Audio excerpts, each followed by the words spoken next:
bersama iman amanimun, semua iman amanimun.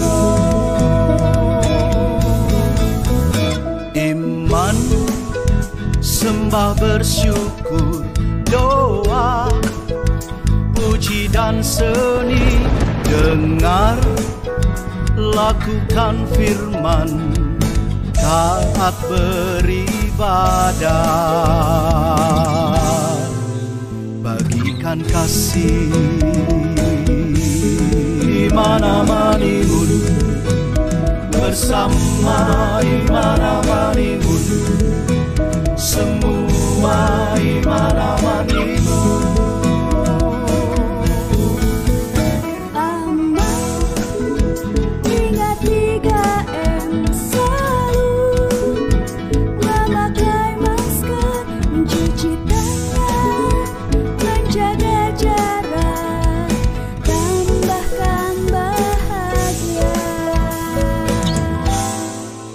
Jangan ada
Selamat pagi Bapak Ibu yang terkasih dalam Tuhan kami Yesus Kristus.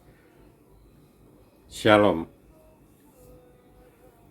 Saya akan membacakan pokok-pokok warta gereja Minggu 15 Agustus 2021.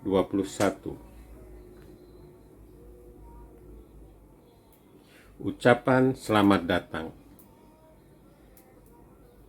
Majelis GKJ Pamulang mengucapkan selamat bergabung dan beribadah kepada segenap warga gereja dan tamu yang mengikuti ibadah di kanal YouTube GKJ Pamulang. Kasih Kristus mempersatukan kita. Komisi Adi Yuswo. Ibadah syukur dan perayaan HUT RI ke-76 Forum Komunikasi Adi Yuswo Gereja-Gereja Kristen Jawa Klasis Jakarta bagian Barat akan dilaksanakan pada hari Sabtu tanggal 21 Agustus 2021. Waktu pukul 9.00 waktu Indonesia bagian Barat hingga selesai. Media melalui kanal YouTube GKJ Pamulang.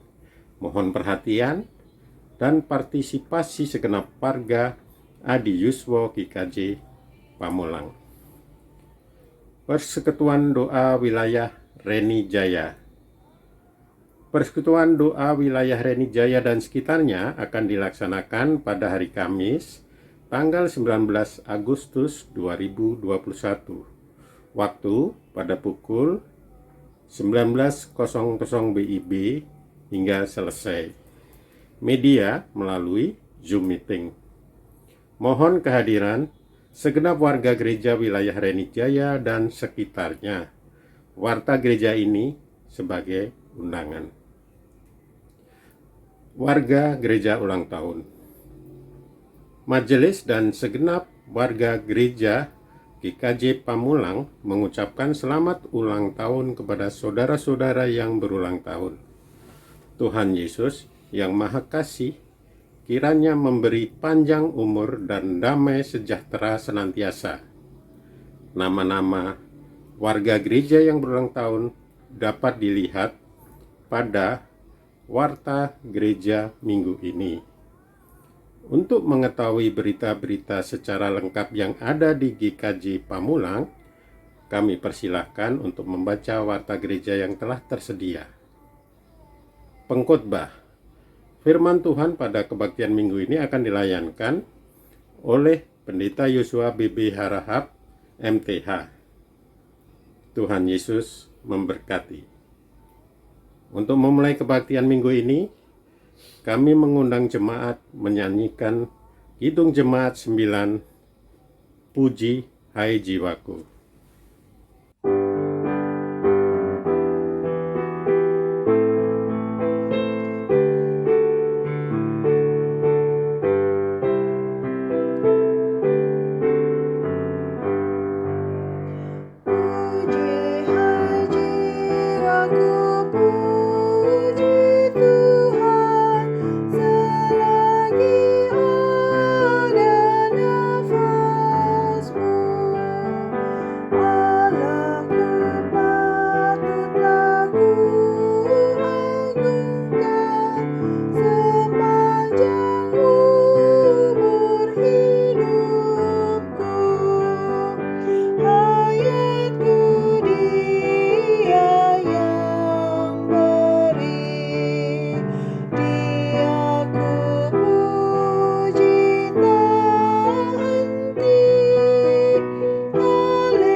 Pertolongan kita dalam nama Tuhan yang telah menciptakan langit dan bumi. Amin, amin, amin.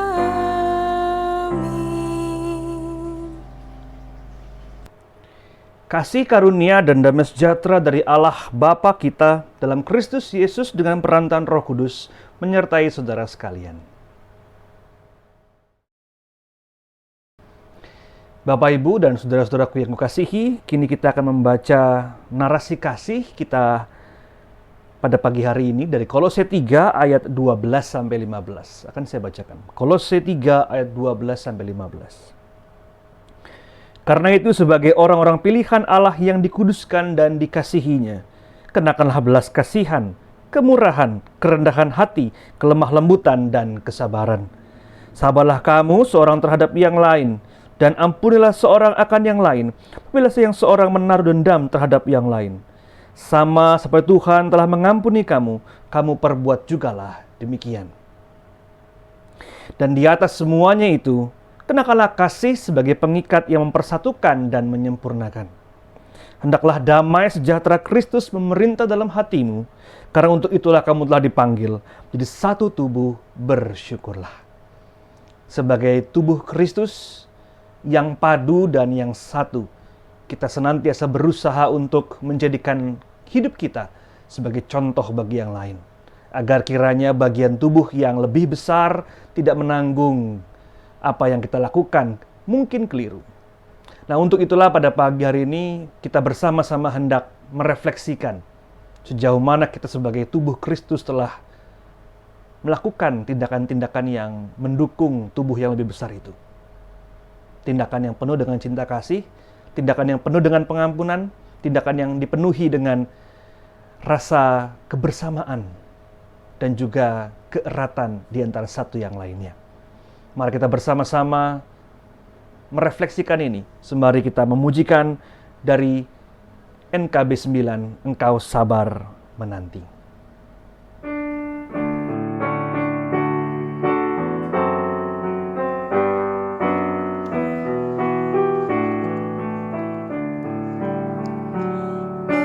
Engkau sabar menanti, sedikit tak jemu, menungguku bukakan bagimu pintuku. Tuhanku ku akui, ku pakai namamu, tetapi ku biarkan di luar rajaku.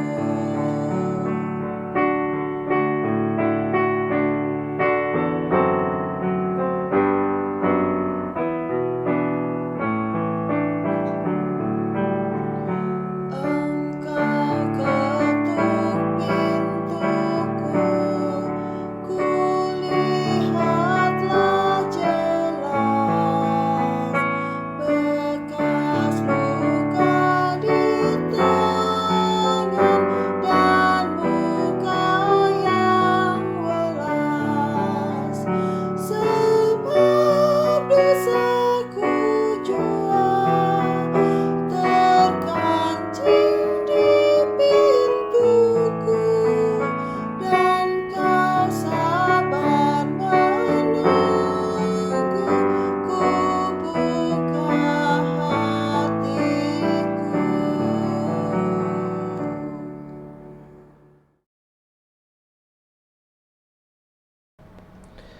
Berbahagialah setiap kita yang diampuni pelanggaran dan dosanya. Kini hiduplah turut dengan kehendak Tuhan. Kini dengarkanlah firman Tuhan sebagai berita anugerah pada saat ini. Tetapi Allah yang kaya dengan rahmat, oleh karena kasih-Nya yang besar, yang dilimpahkannya kepada kita, telah menghidupkan kita bersama-sama dengan Kristus. Sekalipun kita telah mati oleh kesalahan-kesalahan kita, oleh kasih karunia kamu diselamatkan, dan di dalam Kristus Yesus, Ia telah membangkitkan kita juga dan memberikan tempat bersama-sama dengan Dia di sorga. Supaya pada masa yang akan datang, Ia menunjukkan kepada kita kekayaan kasih karunia-Nya yang melimpah-limpah sesuai dengan kebaikan-Nya terhadap kita dalam Kristus Yesus. Demikianlah berita anugerah dari Tuhan.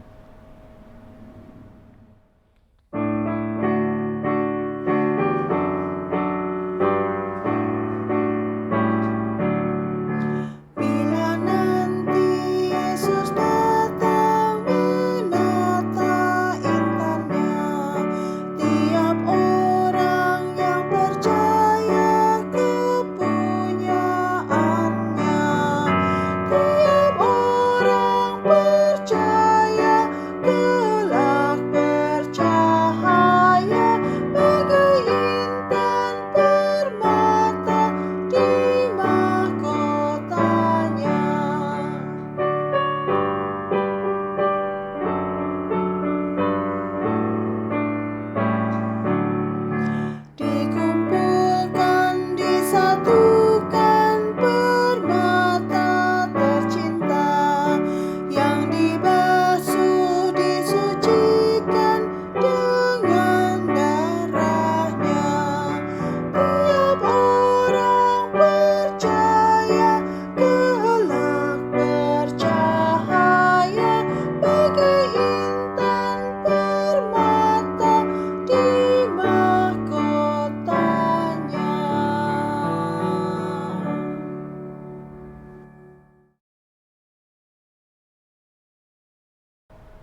Kini sebelum kita membaca merenungkan firman Tuhan, kita berdoa. Kiranya Roh Allah menjamah setiap kami, memungkinkan kami untuk boleh membaca, merenungkan, dan berkomitmen untuk menjadikan firman itu sebagai nafas hidup kami, suluh bagi langkah kehidupan kami. Ya Tuhan, datanglah dan sertailah kami. Bukalah hati dan pikiran kami, agar firman tidak terbuang percuma, bertumbuh, berakar secara kokoh, dan berbuah di dalam kehidupan nyata kami. Dalam Bapa dan Putra dan Roh Kudus, kami sambut firman-Mu. Amin. Firman Tuhan dari Efesus 5 ayat 15 sampai 20. Efesus pasal 5 ayat 15 sampai 20 akan saya baca untuk kita semua. Karena itu perhatikanlah dengan seksama bagaimana kamu hidup. Janganlah seperti orang bebal, tetapi seperti orang arif. Dan pergunakanlah waktu yang ada, karena hari-hari ini adalah jahat. Sebab itu janganlah kamu bodoh, tapi usahakanlah supaya kamu mengerti kehendak Tuhan. Dan janganlah kamu mabuk oleh anggur, karena anggur menimbulkan hawa nafsu. Tapi hendaklah kamu penuh dengan Roh. Dan berkata-katalah seorang kepada yang lain dalam mazmur, kidung puji-pujian dan nyanyian rohani. Bernyanyi dan bersoraklah bagi Tuhan dengan segenap hati. Ucaplah syukur senantiasa atas segala sesuatu dalam nama Tuhan kita Yesus Kristus kepada Allah dan Bapa kita. Demikian bacaan firman Tuhan yang berbagai mereka mendengarkan dan memelihara dalam kehidupan sehari-hari. Haleluya.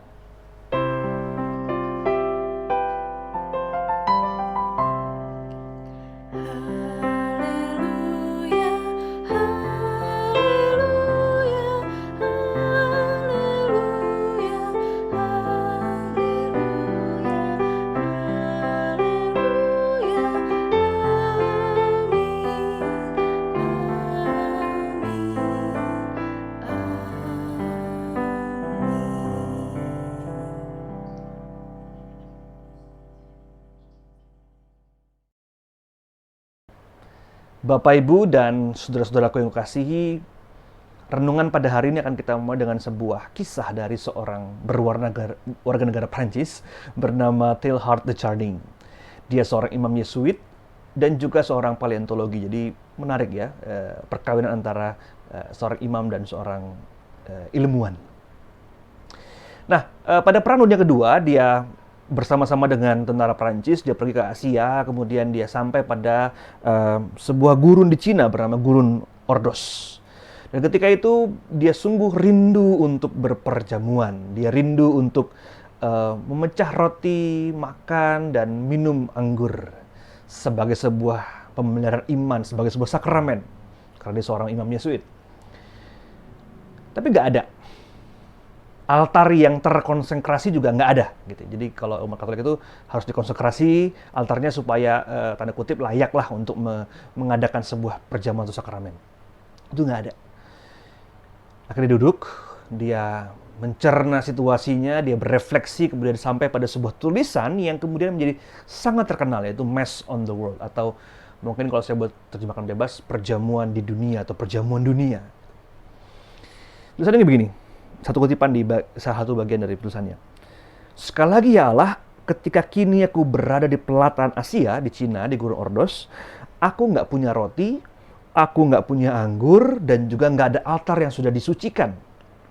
Namun aku mencoba memandang jauh, melampaui simbol-simbol atau roti dan anggur yang kupakai ini, dan menyongsong kekudusan akan seluruh realitas kehidupan.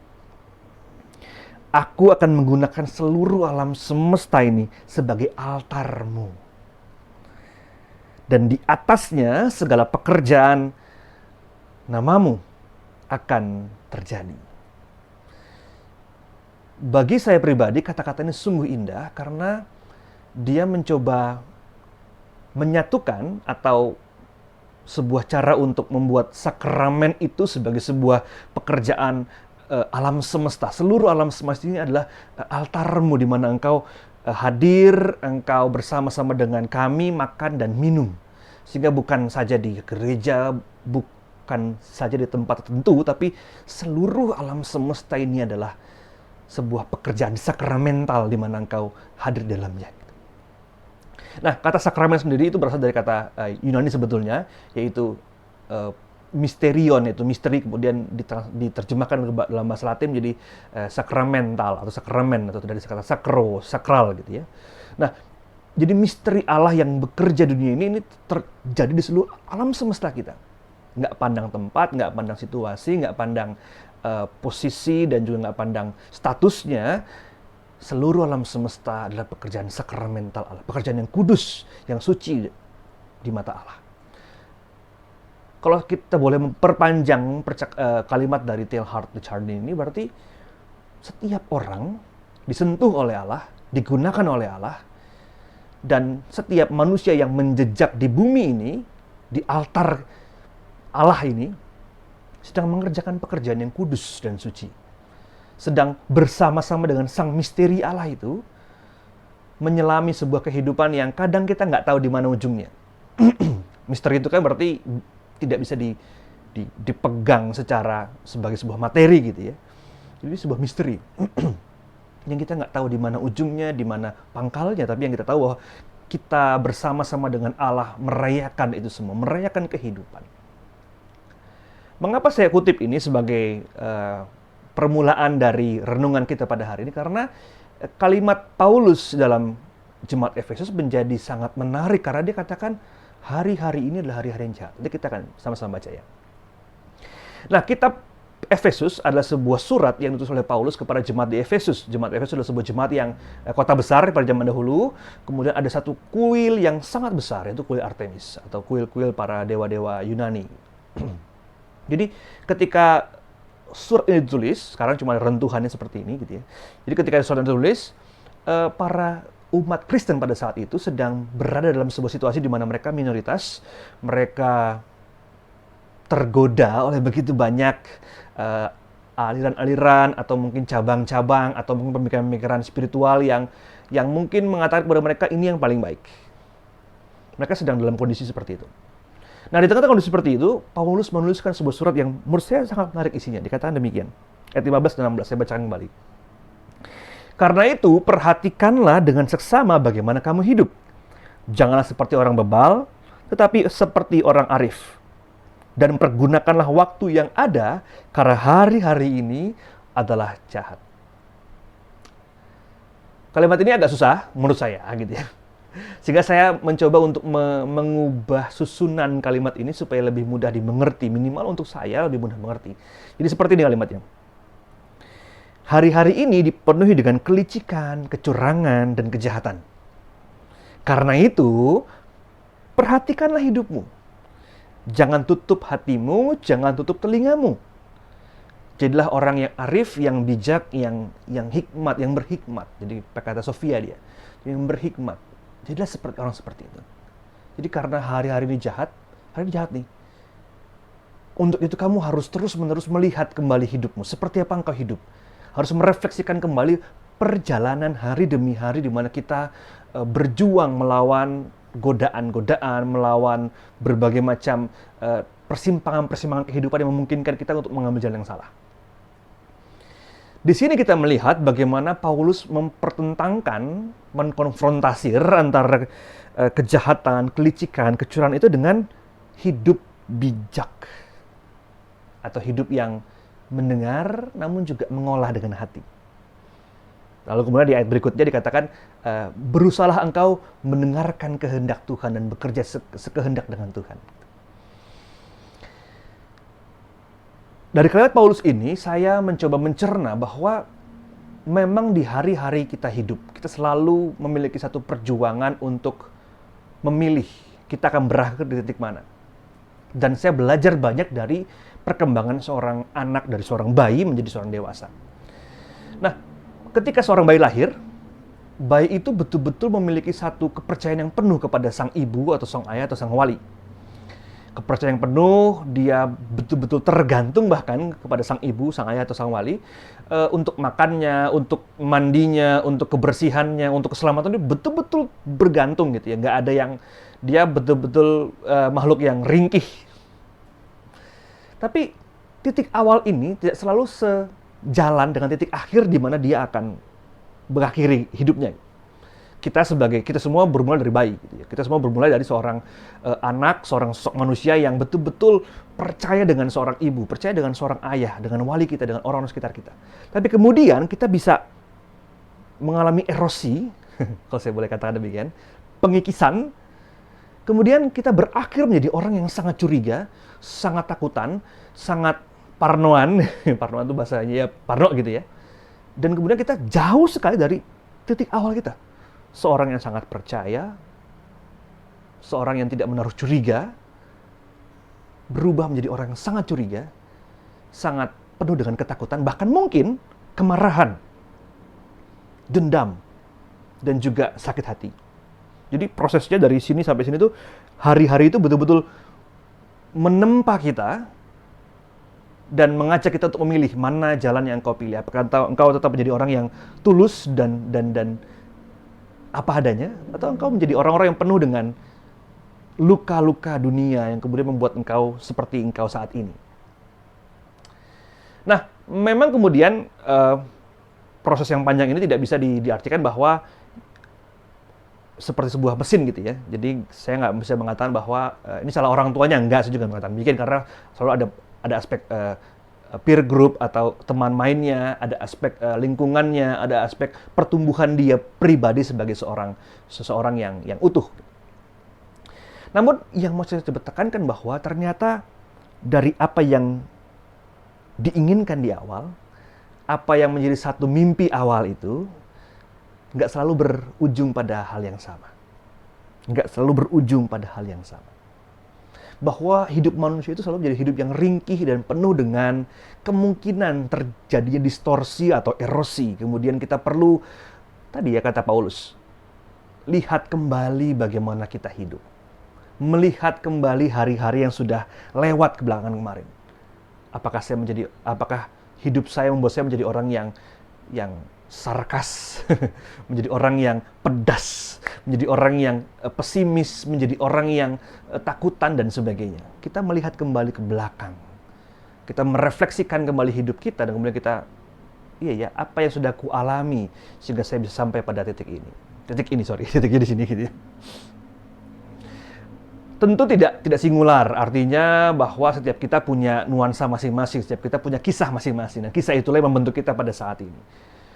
Kita nggak bisa menunjuk seseorang, satu pihak, kamu yang bertanggung jawab, aku seperti ini. Enggak. Itu adalah proses yang terjadi antara saya dan Tuhan dan orang-orang di sekitar kita. Nah, Bapak Ibu terkasih, kalau kita melihat kembali bagaimana tadi ya, Teilhard, Teilhard bicara mengenai alam semesta dan isinya sebagai altar Tuhan. Lalu Paulus bicara mengenai engkau menjadi orang yang bijak, jangan sampai engkau terbawa oleh arus kejahatan, kecurigaan ini. Lalu kita sampai pada titik sekarang. Sebagai orang-orang yang sedang berjuang di masa pandemi. Dan saya mengajak kita untuk merefleksikan kembali. Di titik ini, siapakah saya? Saya orang seperti apa di titik ini? Apakah saya menjadi orang yang penuh dengan ketakutan, kecemasan? Apakah menjadi orang-orang yang penuh dengan kecurigaan terhadap yang lain dan sebagainya? Karena nilai-nilai itu ditanamkan terus-menerus setiap hari. Tadi ya, dari anak yang kecil, lugu, menjadi orang dewasa yang entah seperti apa. Dan memang ditanamkan gitu ya. Misalnya kita menanamkan kepada anak-anak kita gitu ya, jangan ngobrol sama orang asing.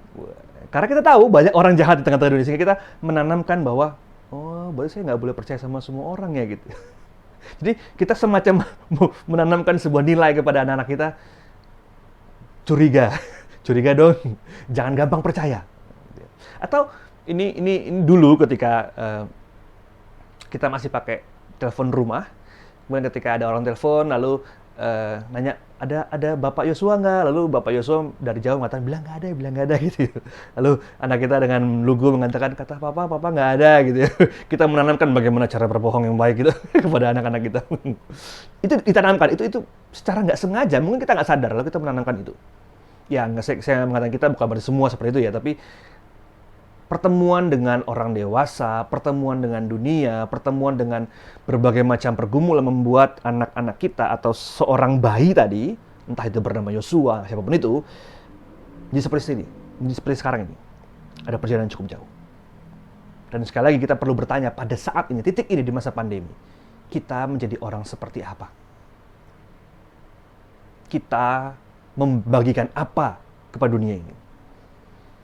Apakah kita betul-betul sudah mengadakan sebuah sakramen itu? Kita ikut ambil bagian dalam sakramen Tuhan di tengah-tengah alam semesta ini. Artinya kita memberikan diri kita, memberikan hidup kita, waktu kita, memberikan tenaga kita, memberikan semangat kita, pengharapan kita kepada orang-orang di sekitar kita. Dan itu perlu terus dilakukan. Pandemi ini mengajak kita untuk sangat cepat bergerak. Dan sangat fluktuatif ininya, chartnya gitu ya. Kadang bisa sedih, kadang bisa senang. Di jam 7 pagi kita bisa senang karena ternyata ada seorang teman kita yang sembuh. Jam 12 siang kita bisa sangat sedih karena ada seorang sahabat yang meninggal. Jam 7 pagi kita bisa sangat senang karena berangkat kerja. Jam sore pulang kerja mungkin kita sudah mengatakan besok nggak kerja lagi. Sangat-sangat mungkin. Sangat-sangat mungkin. Sangat fluktuatif, sangat macam-macam gitu ya perasaannya di hati kita. Nah, dalam kerapuhan dan keringkihan itu kita mencoba untuk terus menata diri kita. Apakah memang kejahatan, kelicikan, pesimisme, dan juga hati yang getir itu mewarnai hidup kita pada saat ini? Atau sebaliknya, kita mendengarkan kata Paulus, perhatikanlah hidupmu dengan seksama. Masalahnya memang kita punya dua mata keluar dan satu mata hati di dalam. Dan dua mata di luar ini seringkali melihat yang lain, menilai yang lain, atau bahkan mengiri dengan yang lain. Tapi mata hati di dalam diri kita masing-masing tidak terlatih untuk merefleksikan kehidupan kita. Saya teringat dengan satu mural atau satu seni jalanan. Jadi pada tahun 2000-an muncul sebuah seni jalanan di London berjudul Seorang Gadis dengan Balon Merah. Gitu ya. A Girl with a Red Balloon. Lalu di gambarnya, jadi ada, kalau kita lihat baik-baik gitu ya, Bapak Ibu bisa Google nanti. Jadi rambut sang anak kecil itu memperlihatkan bagaimana sang gadis itu anginnya memang meniup ke arah yang berlawanan. Jadi dia meniup balon itu jauh, tapi di sisi lainnya ada tulisan di dinding, there is always hope. Mural ini memang membangkitkan banyak teka-teki apa yang dimaksud oleh sang pembuatnya. Kenapa dikatakan ada balon yang keluar atau luput dari tangan, lepas dari tangan, lalu dikatakan there is always hope. Ada banyak interpretasi terhadap seni ini. Saya melihat ini dengan mengatakan bahwa ini sebuah gambar bagaimana manusia atau seorang gadis yang kehilangan akan kepercayaan, kehilangan akan keluguannya. Dia menjadi curiga gitu ya, takutan sama yang lain. Dia kehilangan masa kecilnya, sifat kebayiannya, dan kemudian menghadapi dunia yang kamu nggak boleh naif, kamu harus sadar betul siapa kamu, lihat yang lain dan sebagainya. Kita menjadi orang-orang yang selalu mempertahankan dan bertahan, tapi jarang memberikan kepada yang lain. Di tengah-tengah situasi seperti ini, gambar ini seakan-akan memang kontradiktif. Ada hati yang pergi, hilang, harapan yang terkesan luput dari tangan kita, tapi di sisi lain dikatakan there is always hope. Selalu ada harapan. Apakah harapan itu bicara mengenai sesuatu yang baru? Artinya bahwa dia dapat balon lagi? Atau harapan itu bicara mengenai bagaimana dia terus-menerus berjuang dan bertumbuh sebagai seorang manusia. Nah, dalam konteks pada sehari ini, saya melihat bahwa saya mencoba menggunakan The Girl and the Red Balloon ini, dan juga There is Always Hope ini, jadi ada seorang gadis yang kehilangan balon, dan juga kata-kata There is Always Hope ini sebagai satu ingatan kepada kita, satu cara untuk kita bisa mengatakan dalam diri kita masing-masing. Sering kali memang pertumbuhan memaksa kita untuk melepas sesuatu. Namun di sisi yang lain, pertumbuhan juga selalu akan menghadirkan sesuatu kepada kita yang baru. Di tengah-tengah masa pandemi ini kita bertumbuh sebagai umat Allah. Bahwa kita mencoba hal yang baru, kita mencoba hal-hal yang tak pernah kita pikirkan. Kita bertumbuh, kita melepaskan sesuatu, kita melepaskan bahwa harus ke gereja, perjamuan harus di gereja, kita mengesampingkan dulu pemahaman itu. Harus ketemu sama saudara, bisa peluk-pelukan sama saudaraku gitu ya, dan sebagainya. Kita mengesampingkan itu sebentar. Agar yang baru dapat ditambahkan kepada kita. Bahwa ternyata kita bisa merayakan perjamuan di rumah kita masing-masing. Bahwa ternyata kita bisa bersekutu bersama dengan sahabat kita melalui media-media tertentu. Walaupun itu tidak utuh rasanya gitu ya, masih ada yang kurang, tapi kita bertumbuh sebagai manusia. Kita bertumbuh sebagai seorang bayi. Dan kiranya pertumbuhan itu memungkinkan kita untuk mengkikis perasaan-perasaan yang negatif itu. Dan pada saatnya nanti kita betul-betul bisa mengatakan, Tuhan terima kasih untuk proses pandemi ini. Saya keluar sebagai manusia yang baru. Kita masuk sebagai manusia yang lama, kita keluar sebagai manusia yang baru. Untuk itu pada hari ini, Paulus kepada Efesus tidak hendak mengatakan bahwa kamu harus menjauhi semua ini. Sama seperti kita harus menjauhi dunia ini, kita harus membenci pandemi ini, kita harus marah dengan pandemi ini, enggak. Tapi justru kita melihat kembali hidup kita. Perhatikanlah dengan seksama bagaimana engkau hidup.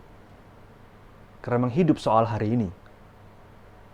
Hidup soal bagaimana kita menjejakkan kaki kita, mengguratkan sebuah tinta dalam kehidupan sahabat-sahabat kita. Menyapa orang-orang rumah kita. Dan untuk mengakhiri renungan pada saat ini, saya mengajak kita untuk sangat praktis dan sederhana. Bicara mengenai merefleksikan, lihatlah dengan seksama bagaimana engkau hidup.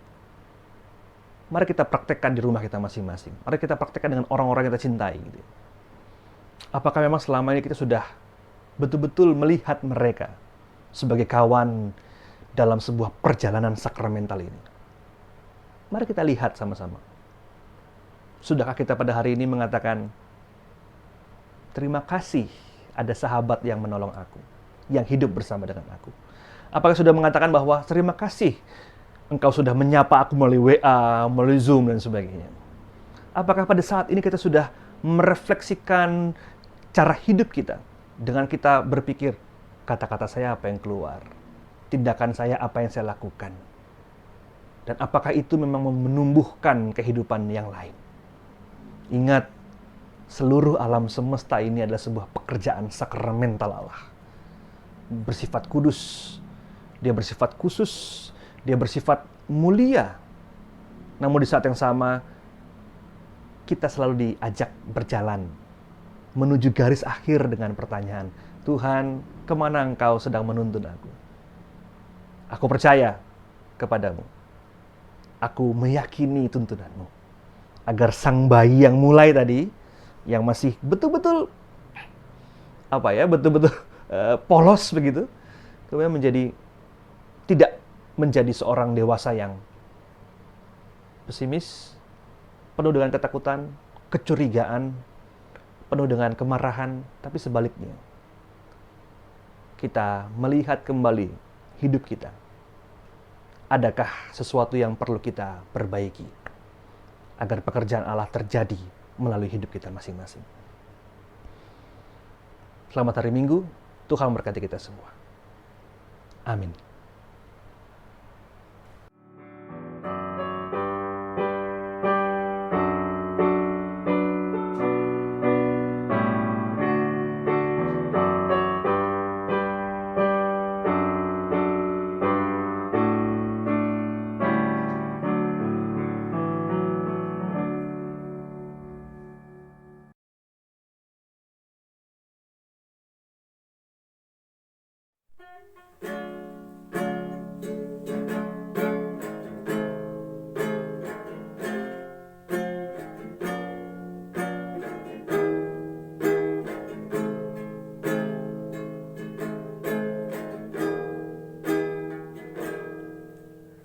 Terkadang kita merasa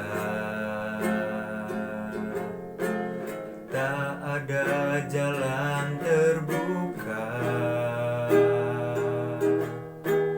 tak ada lagi waktu, terlambat sudah.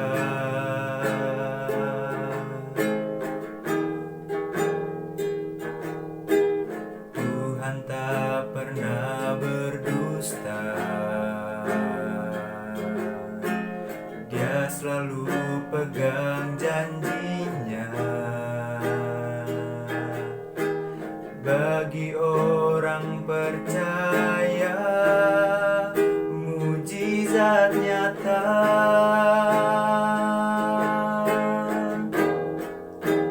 Dia mengerti, Dia peduli persoalan yang sedang terjadi. Dia mengerti, Dia peduli persoalan yang kita alami. Namun satu yang Dia minta, agar kita percaya sampai mujizat menjadi nyata.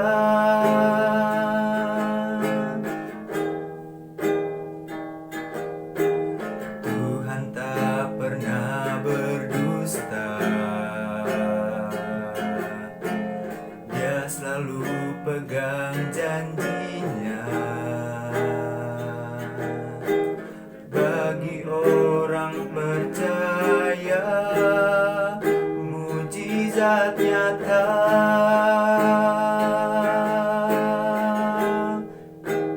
Dia mengerti, Dia peduli persoalan yang sedang terjadi. Dia mengerti, Dia peduli persoalan yang kita alami. Dia mengerti, Dia peduli persoalan yang sedang terjadi. Dia mengerti, Dia peduli persoalan yang kita alami. Namun satu yang Dia minta, agar kita percaya sampai mujizat menjadi nyata. Namun satu yang Dia minta, agar kita percaya sampai mujizat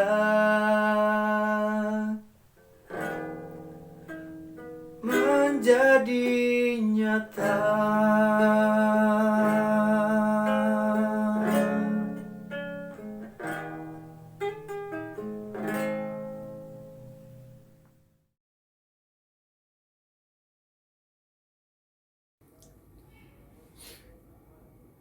Jemaat yang terkasih, marilah kita memperbarui pengakuan iman kita bersama umat di segala abad dan tempat melalui perbaruan iman, pengakuan iman rasuli.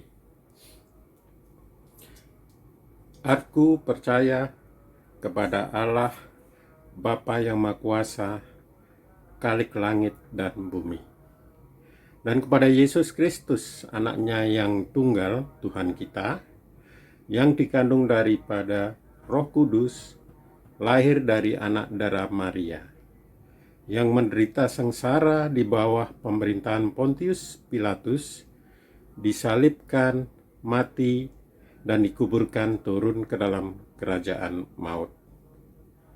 Pada hari yang ketiga, bangkit pula dari antara orang mati, naik ke surga, duduk di sebelah kanan Allah Bapa yang Maha Kuasa, dan akan datang dari sana untuk menghakimi orang yang hidup dan yang mati.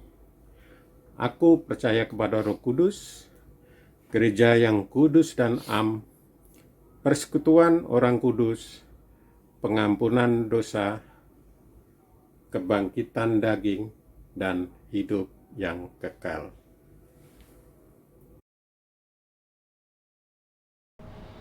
Mari kita bersama-sama menaikkan doa syafaat kita. Kita berdoa.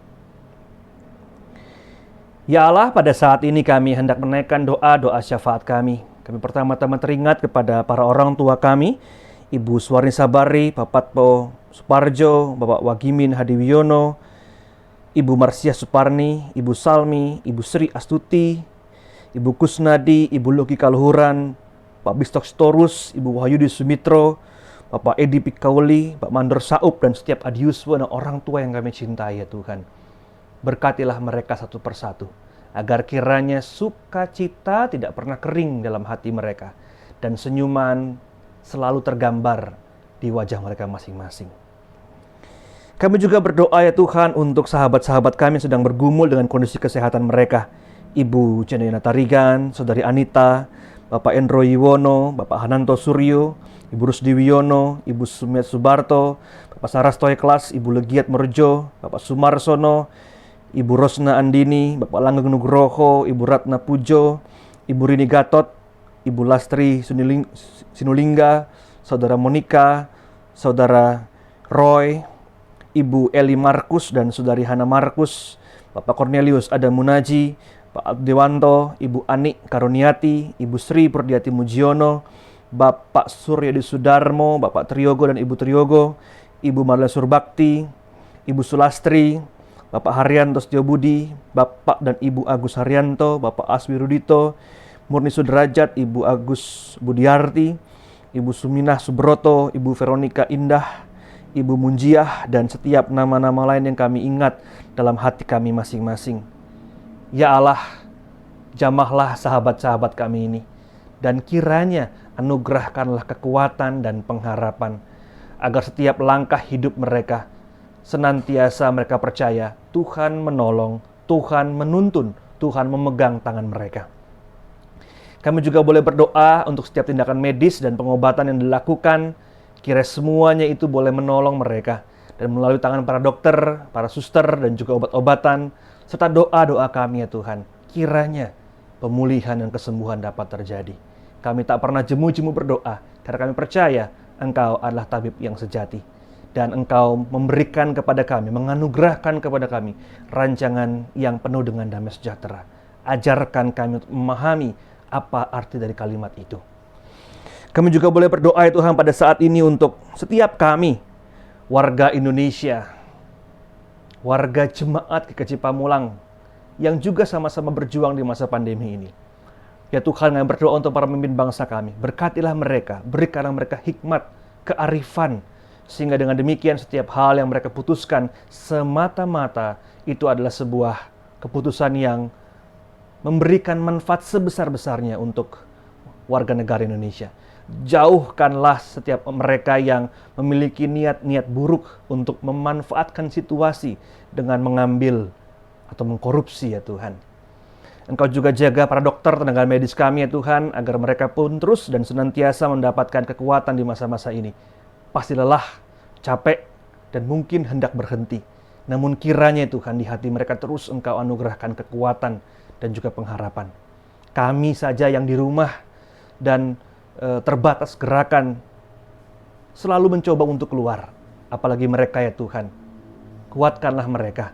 Berikanlah mereka kesehatan dan kekuatan dan keselamatan pula ya Tuhan. Kami juga berdoa untuk bangsa Indonesia dan setiap elemen di dalamnya Tuhan.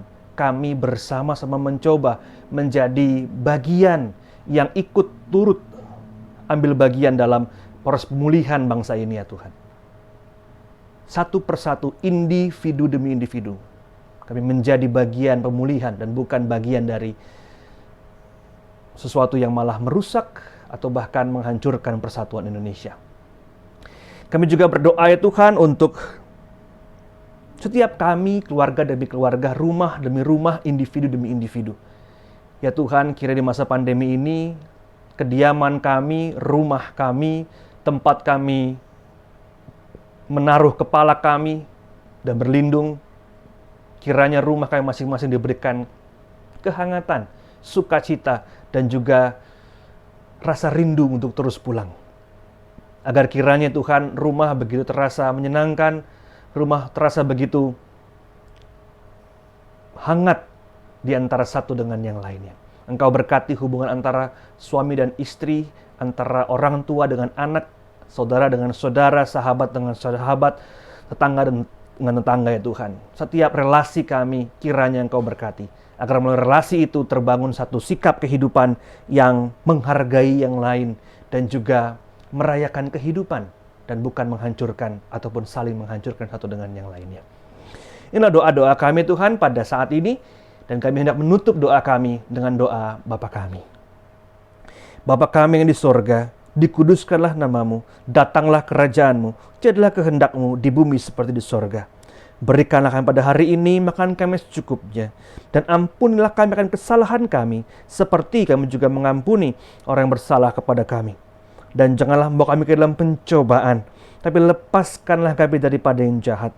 Karena Engkau yang mempunyai kerajaan dan kuasa dan kemuliaan sampai selama-lamanya. Amin.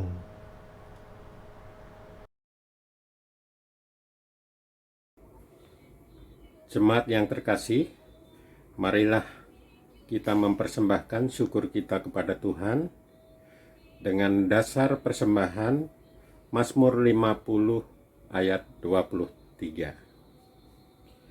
Siapa yang mempersembahkan syukur sebagai kurban, ia memuliakan aku. Siapa yang jujur jalannya, keselamatan yang dari Allah akan kuperlihatkan kepadanya. Marilah kita menyanyikan kidung PKJ nomor 146. Bawa persembahanmu. Bawa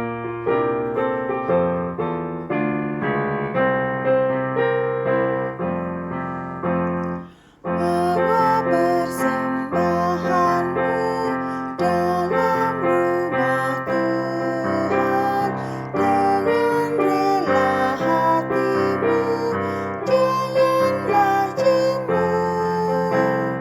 Bawa persembahanmu, bawa dengan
tiba saatnya kita membawa persembahan ini dalam doa persembahan.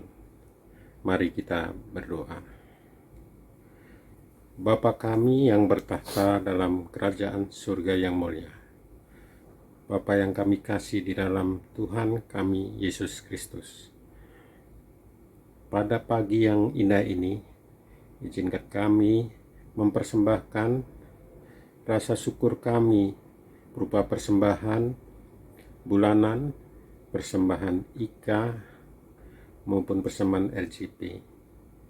Biarlah persembahan yang kami berikan warga Gereja Kristen Jawa Pamulang ini dapat bermanfaat untuk pelebaran kerajaan-Mu, sehingga nama-Mu semakin besar di muka bumi ini dan kerajaan-Mu semakin dilebarkan. Ya Allah, terimalah persembahan ini yang kami kumpulkan dari warga satu persatu. Biarlah persembahan ini menjadi kemuliaan bagi kerajaan-Mu.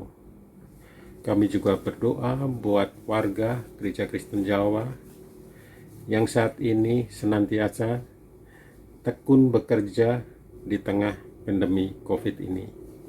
Baik warga yang bekerja dari rumah maupun warga juga yang melayani pekerjaannya di kantor. Kiranya Tuhan senantiasa jaga kami, beri kesehatan kami satu persatu, sehingga kami senantiasa dapat memuliakan dan membesarkan nama-Mu dengan selalu mengingat dan bersyukur, sehingga di setiap saat kami Kau izinkan untuk memberikan persembahan, Kau izinkan untuk memberikan bantuan kepada rekan-rekan kami, baik di rumah maupun di kantor maupun di jalan. Ya Tuhan, biarlah persembahan yang hari ini kami kumpulkan dapat dipergunakan sebaik-baiknya oleh pengurus Gereja Kristen Jawa Pamulang. Biarlah bermanfaat untuk gereja, untuk pelayanan gereja, dan lain-lainnya. Doa yang tiada sempurna ini hanya kami pinta di dalam nama Tuhan kami, Yesus Kristus. Terima kasih Tuhan. Amin. Walau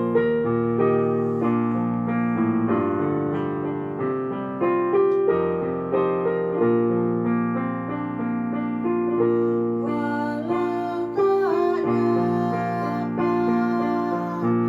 Yesus tak pernah terhalang. Dia selalu di tengah umat-Nya. Asal Kau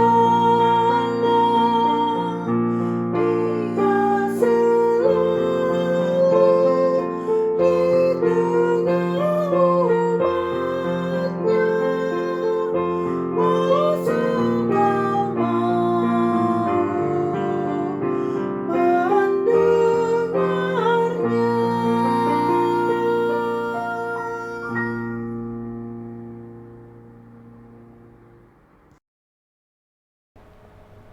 Saudara, arahkanlah hatimu kepada Tuhan.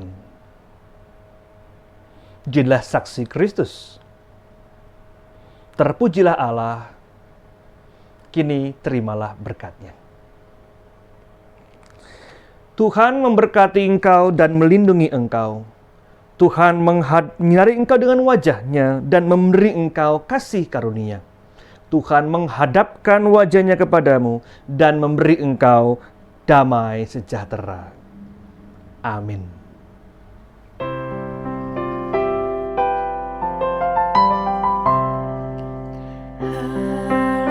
Haleluya, haleluya, haleluya, haleluya, haleluya, amin, amin, amin.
Selamat hari Minggu untuk kita semua.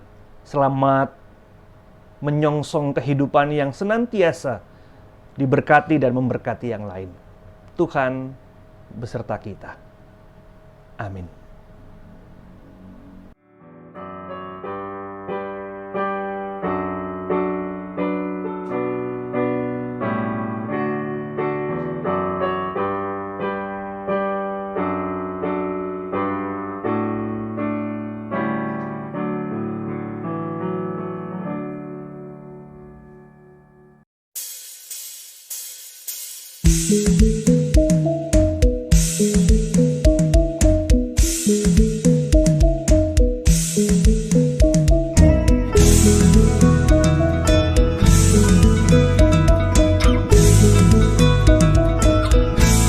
Di mana-manimun, bersama imana-manimun, semua imana-manimun.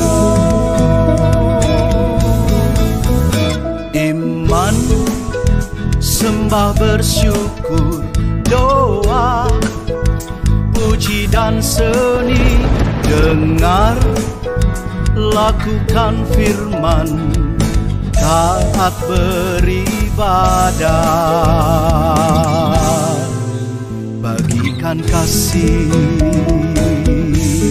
Di mana-manimun, bersama imana-manimun, semua imana-manimun.